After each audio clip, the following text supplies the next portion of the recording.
Thank you very much, Carl, and thanks everyone for attending. Hi everyone, I'm Ahmed, and I'll be giving this talk on behalf of my colleague Shinwang as well.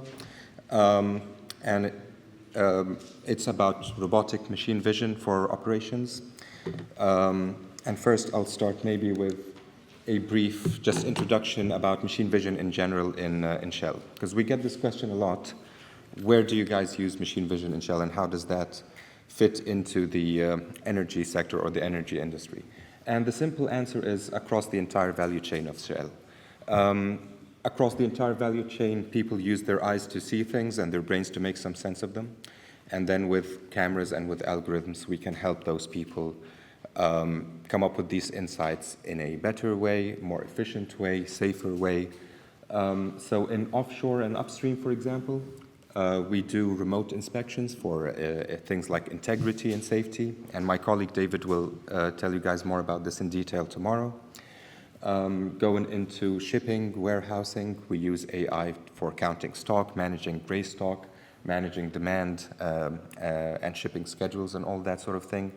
Going a little bit more downstream, we go into the refineries, where we use robots, drones, cameras to monitor the operations, and this is what I'll be talking a little bit more in detail about today.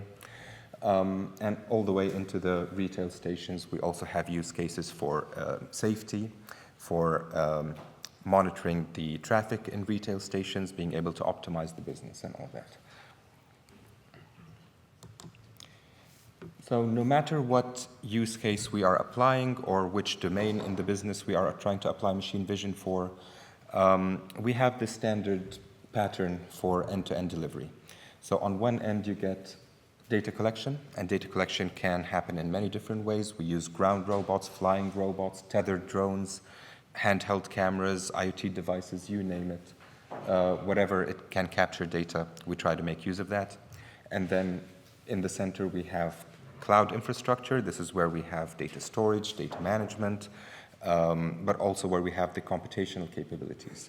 And these can be applying our own computational capabilities in-house, but also working with vendors, with R&D partners, universities, all sorts of collaborations where we can apply analytics to the data that is collected. And finally, you get reporting, because all of that is meaningless if we don't, at the end of the day, provide an actionable insight to someone at the business who can make a smarter decision, a more educated decision based on the data that was gathered and analyzed. And this diagram is really crucial to our strategy in terms of end-to-end deployment, because it shows that the value is in the end-to-end. A robot has really very limited value if there's no AI behind it to make sense of what the robot is seeing or sniffing or hearing or whatever sensor it's using. Similarly, the algorithms would be of very little value if they didn't have the right data to be applied to, and all of that is really useless if the end user doesn't get actionable insights at the end of the day.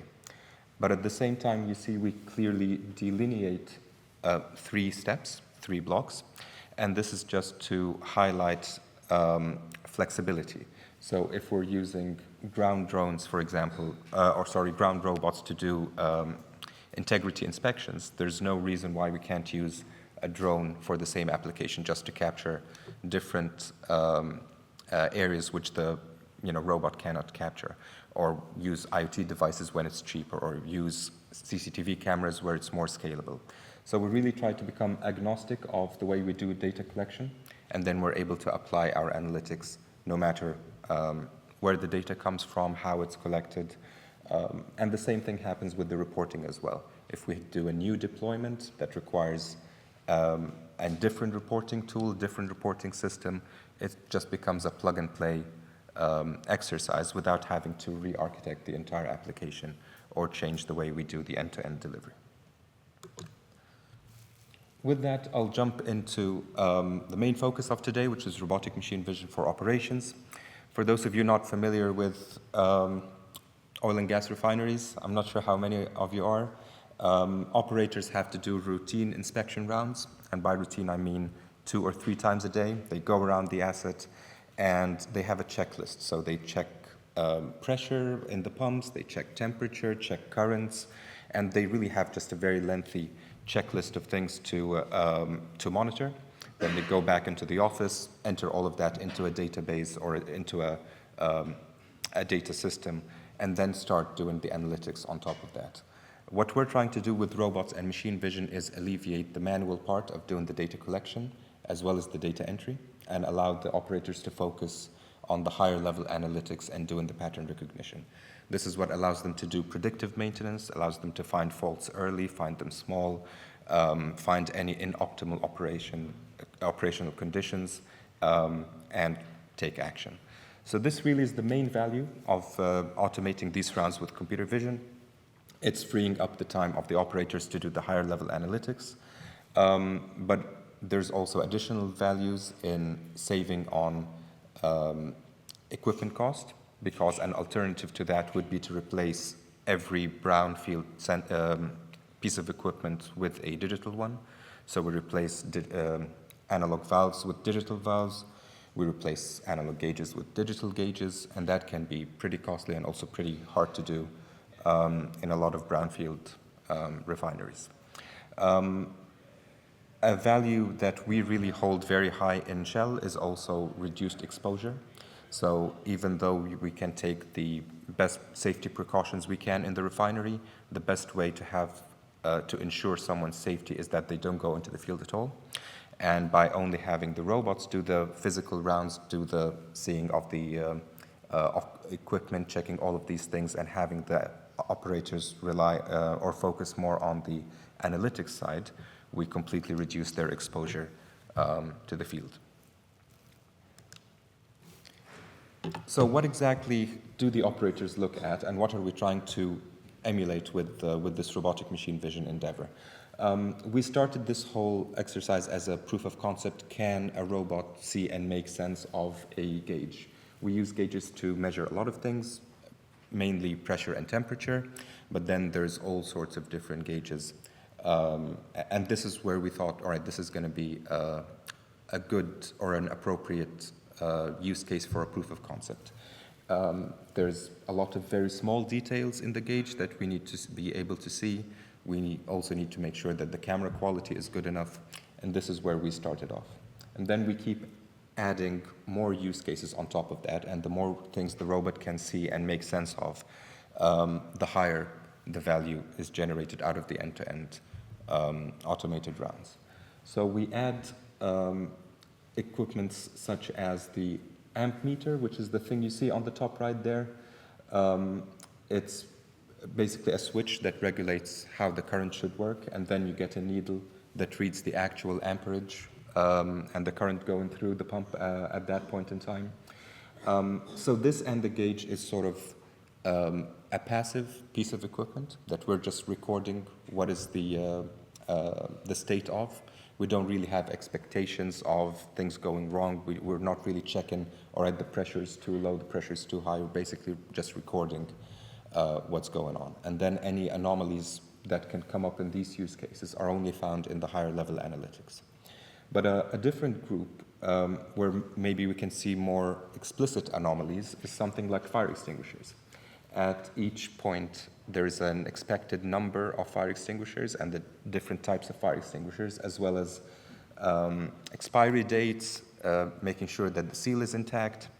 So these are more explicit things that the operator, or now the robot, can see and just flag immediately, hey, there's a missing P9 fire extinguisher in this location. One should be added immediately. And then a third category, which is even more explicit in terms of anomalies, is finding things like leaks. So a leak can manifest itself in different ways. You can see fugitive emission leaks, although these are very hard to see with a naked eye or with a normal camera.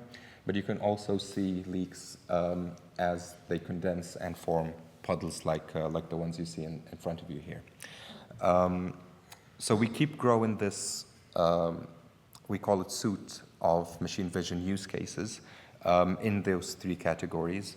And at the moment, we are coming on to 46 use cases, mostly using images, but we also use some video analytics and a few audio use cases as well. Right. So the automated round happens in 4 phases, and you can see that this mimics the first slide that I showed with the end-to-end delivery. So we start by programming the robot itself, and I'll talk a little bit briefly about the hardware that we use here. Then the robot does the data collection rounds. It's programmed to do that autonomously, capture all the pieces of equipment that are on the operator's checklist, and then that gets sent to the cloud where we apply the machine vision, and finally do reporting to the end users. So the robot itself is an EXR1. This is an ATEX certified robot. ATEX just means that it is safe enough to go into the zone 1s in the refinery where fugitive gases can be in the air. So there's no risk of anything sparking any flame and causing an accident. Just for reference, if we go into those zones, we can't take our phones. We have to take the watches off. So that's like the level of risk and safety that we're looking at here. So this is a certified robot. It can go into areas where your watch cannot. And to me, it's basically a bag of sensors. I know the robot team, feel very strongly about the robot, but to me, it's a way to mobilize sensors. So it's got a couple of gas sniffers on it. It's got a mic, an audio sensor, and most importantly for me, it's got 2 cameras, one in the front, one in the back. And it's got line following capability, so this is how it's programmed to go autonomously around the asset and capture like repeated rounds. But this is actually the old model. The EXR2 is currently deployed in Shell as well, and that one does autonomous rounds using SLAM, so it doesn't need the orange line anymore, and it doesn't need waypoints on the ground to tell it where to stop and where to take some pictures. So how is that programmed? How do we program the mission? Well, we design those waypoints, and they can be physical if there's an orange line with the old robot, or they can be virtual with the new robot. So we just program in the robot's mental map different waypoints where it's supposed to stop, and then program how much to turn, where to take a picture. So this way, in one waypoint, the robot can take pictures of multiple pieces of instruments. And with each picture, we get metadata that tell us not just where and when this was taken, but of what piece of equipment that was taken as well. So this way, when we do the analytics, we know which gauge has that reading and which valve has that state, and where did we find a missing fire extinguisher or a leak or anything like that. And we're able to relate those back to the end users.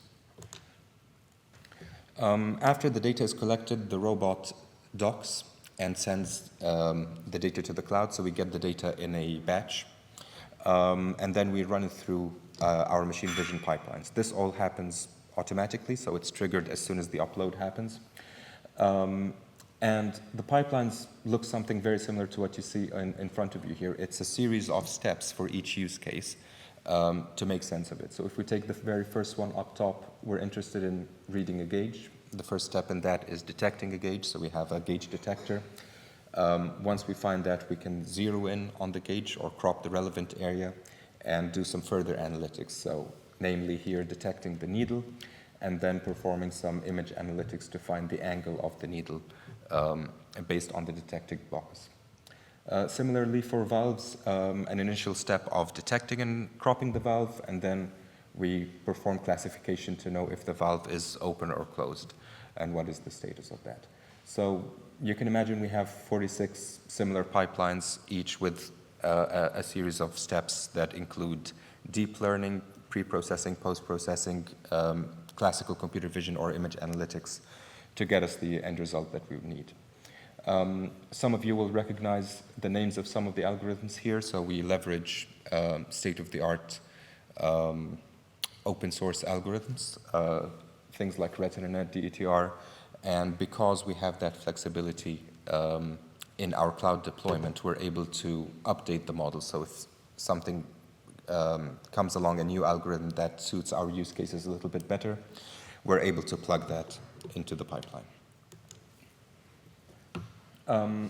I mentioned video analytics, so here are a couple of examples of applying that. I hope this is going to work. Well, I think the two videos are playing at the same time, which is not my intention, but I hope you guys can see drops being detected in the video on the left. And what we're interested here is monitoring how many drops fall per minute, so the frequency of the drops. And by monitoring that, we're able to know if this leak is getting worse and when is the point where it requires intervention.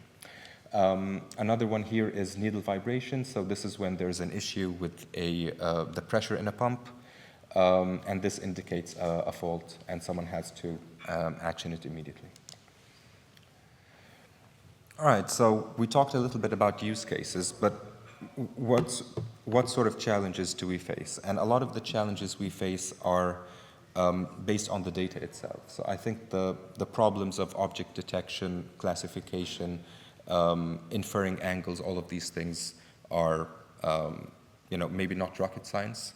The real rocket science or the challenges, or what I think we are doing special, is dealing with the challenges in the data. First and foremost, there's just scarcity. This is very niche data, right? We're not detecting trees or clouds or cars. It's a valve that is used in the energy sector. So this is a very niche piece of equipment. You won't find public data for that or anything that is pre-trained. And doing the data collection even within our own facilities is pretty challenging because we can only do that with the robot, and the robot does 2-3 rounds a day maximum. So even if you run a robot for an entire year, you just end up with a few hundred samples of the piece of equipment that you're interested in. Having said that, also deploying to a new site. So let's say we train on a refinery in Europe, and then we want to deploy in Canada or in Singapore. The visual setting can be very different, and allowing our models, or making sure that our models can generalize, giving such a small training set, is a pretty big challenge. Another one is data quality. And of course, we work with our robotic providers and partners to try to improve the quality of the sensors they have on the robots. But given the necessity of having this ATEX certification, it's really hard to upgrade the sensors, and that life cycle takes a very long time. So we get images like the ones you see over here. These are not by any case the worst case scenario. This is like a very normal scenario for us. And as a human, I'm struggling to read the gauges we're seeing over here. So how do we deal with that? We of course try to be smart on the algorithmic side, but sometimes the best way to do it is to fix the problem from the source. So we work with the teams that program the robots in the assets to also try to improve their data collection. So they program the mission so the robot gets closer to the piece of equipment, so the robot has a better angle, so the light is not reflected in the lens of the gauge, that sort of thing. So it's a mixture of trying to do, our machine vision magic, as well as being realistic and just working with the teams on the ground to improve the data collection.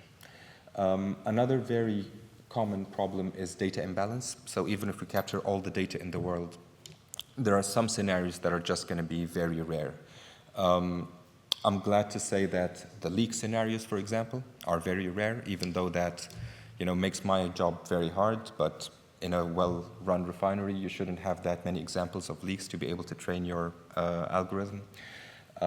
Another example that I'm showing here is this lubricant cup. So we should raise an alarm if this is getting close to empty, because then it would indicate that there's not enough lubrication in the pump. And again, this almost never happens. So we're trying to build a classifier when one of the most important classes does not exist. We try to deal with that with synthesizing data, manipulating the data sets that we have, and trying to come up with these non-existent classes, or at least do data augmentation so that we get a better proportion out of them. And lastly, because I just mentioned video use cases, this is a refinery and everything moves in a refinery. So sometimes even the robot itself is shaking and we get camera shake. And if you're trying to do motion detection when the entire robot is shaking, you can imagine that that can be pretty challenging.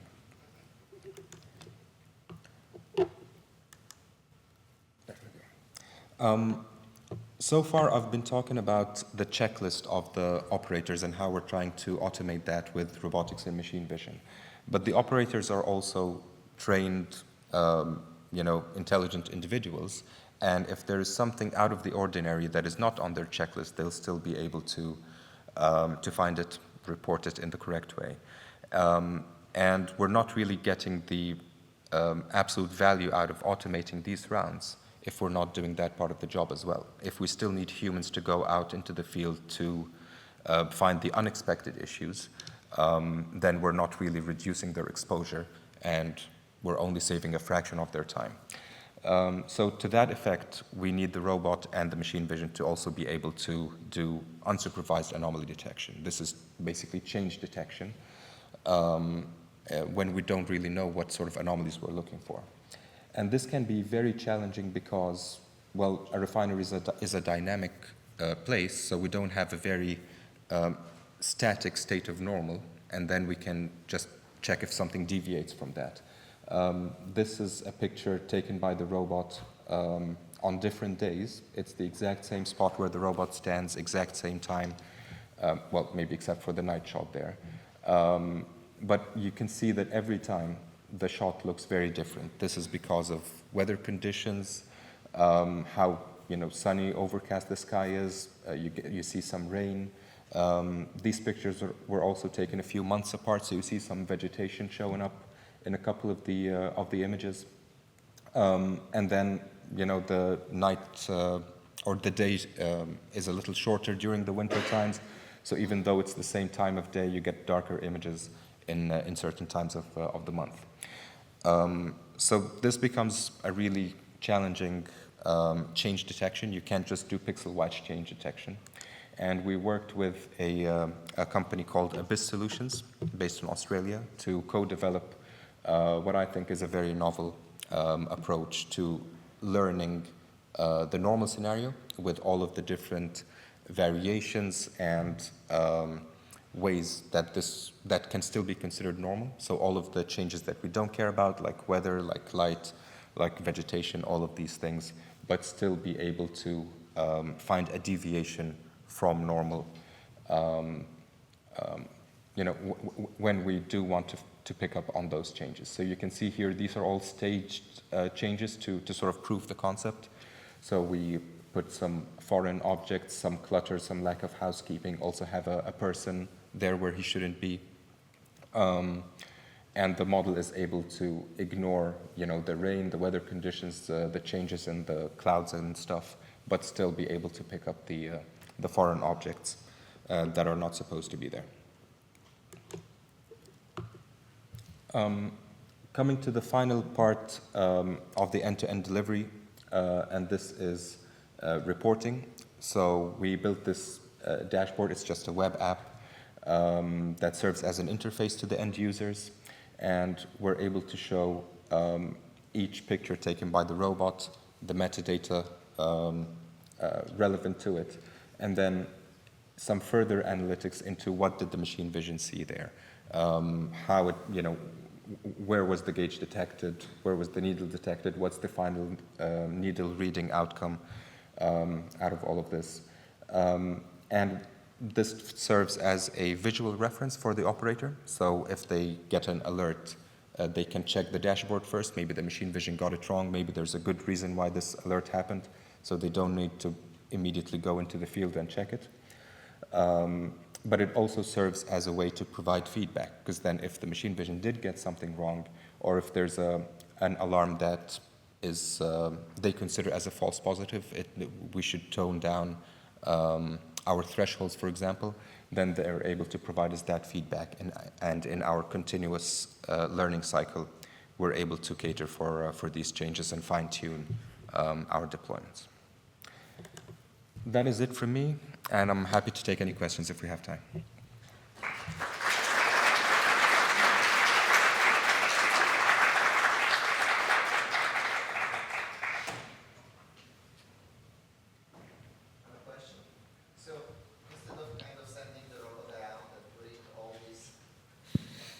Instead of sending the robot around and kind of looking at all these sensors and solving this robotics challenge, wouldn't it be kind of easier to mount like a camera there that is looking at it all the time? Well, a refinery is like a jungle of pipes and alleys, and it's really a very complicated setting. A lot of these instruments that we're interested in would be in a very narrow corridor in the middle of 100 pipes. So you would need one camera just in that small alley for 3 pieces of equipment, and then another camera for those, and you'd end up deploying like 50 cameras for a small area where one robot could basically do the job of those 50 cameras. Yes, sir. I would ask if it has some sort of predictive function, this robot, because as you explained, it is like a route that it will go for checking its component or its part, but it has any way of predicting, like to generate its own route, because maybe there's some area that is specific for a certain failure at a certain given time or something like that. No, so far this is manually programmed, but we take feedback from the results of the analytics into redesigning the route, right? So if we start seeing a pattern of anomalies in a certain place and we expect a leak there, for example, then we'd modify the mission to do more frequent rounds in that area or just patrol it a little bit more. So it's still a work in progress before the robot can like refine its own mission. That's not in place yet.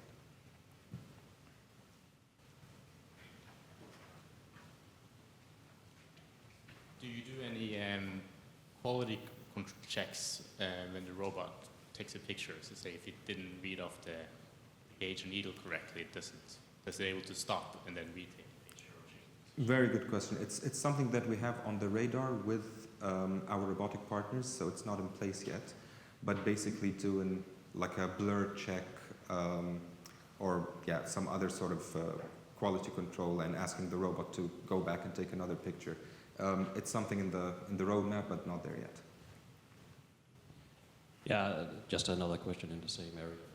Or in terms of IoT sensors, instead of having images of valves, gauges, deploying IoT sensors. Yeah. Instead, have you looked into that? So I don't want to get the message across that I'm advocating for robots versus cameras and IT sensors. I think they all complement each other. It's a case of when does it make sense to deploy one or the other. So I just gave an example of small corridors where a CCTV camera doesn't make a lot of sense. If you have a large courtyard and you can cover it with one camera, then of course one camera makes sense. Same thing with the IT sensors. There's a lot of what they call brownfield refineries.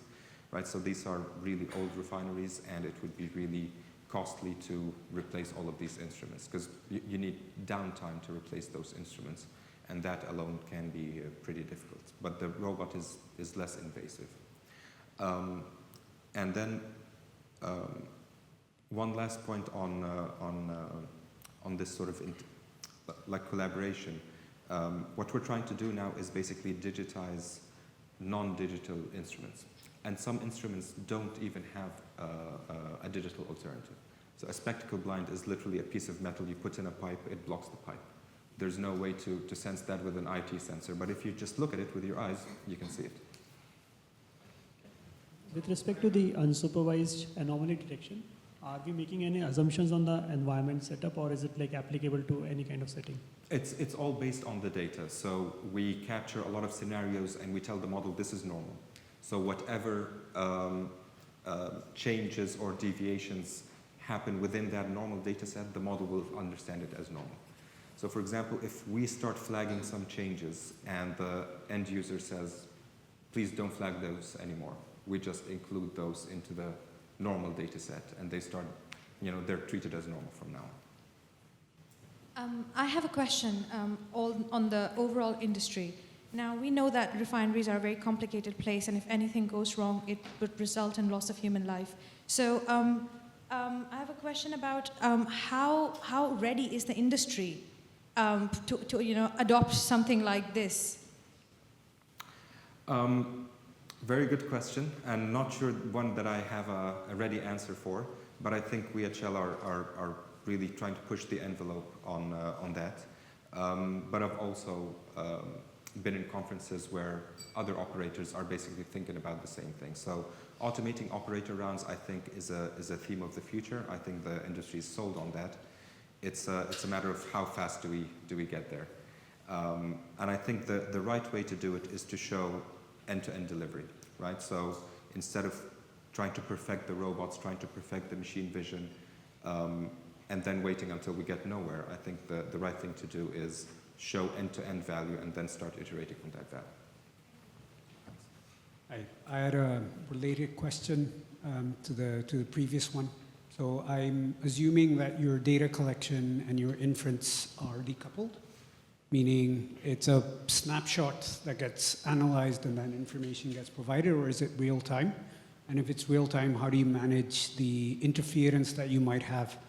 Because Artex zones and radiation and all of that. No, so they are decoupled, but they're captured in the same way, right? So the same missions that the robot does, we capture data for a training phase, and then use the exact same robot missions and data collection to do the deployment. So they're only decoupled in time.